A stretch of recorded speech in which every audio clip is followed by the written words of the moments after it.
বাড়ি, যেটা আসলে আমাদের পাখির বাসা, আশ্রয়। সেখানে আমরা দিন শেষে সবাই এসে পৌঁছাই একটু বিশ্রামের জন্য।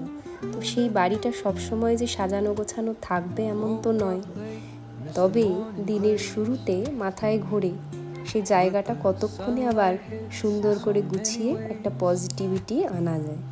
তো সেগুলোই প্রতিদিনকার কাজ, আজ তোমাদের সঙ্গে একটু শেয়ার করলাম।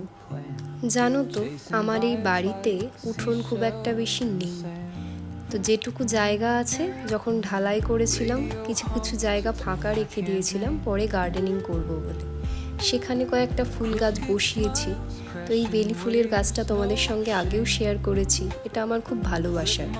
কিন্তু এখন দেখছি যে সিজনের শেষে অনেক ডালেই কুড়ি নেই, দু একটা ফুটছে, মানে সংখ্যায় অনেকটাই কমে গেছে। তাই ভাবলাম গাছটাকে আজকে একটুখানি ছাঁটাই করে দিই, তাহলে যে কটা ডালে ফুল আছে সেগুলো ভালোভাবে হতে পারবে, আবার গাছটাও গ্রোথ নেবে। সেটাই করছিলাম, সকালবেলাটা একটু সময় পেয়েছিলাম বলে। চলো আজ তোমাদের একজনের কথা বলি। আমার বড় মাসি, মাত্র 12 বছর বয়সে বিয়ে হয়ে গেছিল।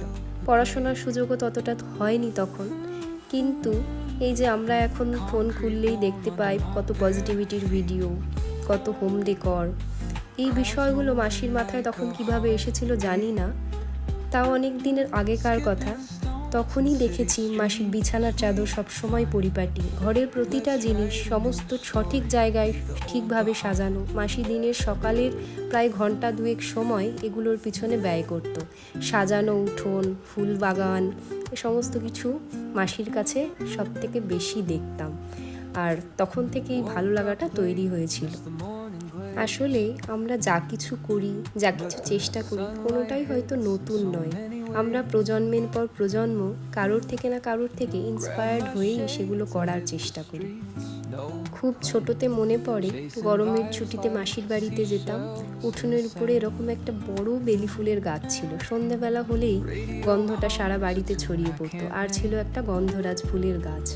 ছোটবেলার ছোট ছোট স্মৃতিতে এগুলো এখনো ধরা আছে। আর একটা কথা, আমরা যতই বলি আমি খুব ভালো আছি, প্রতিদিন কি আমাদের সবসময় একরকম যায়? কিন্তু ভালো মন্দ মিশিয়েই তো জীবন, ভালোটাকেই সবসময় গ্রহণ করবার চেষ্টা করা উচিত। আর এই দেখো, যে ডালগুলো কাটাই করেছি এর মধ্যে অনেক শিকড় হয়েছে, সেগুলো আবার বসিয়ে দেবো যদি নতুন গাছ হয়। দুপুরবেলাটা ছেলেকে নিয়ে শুয়েছিলাম, ও এরকম একটু আলো ছায়া পরিবেশ ঘুমের জন্য খুব পছন্দ করে।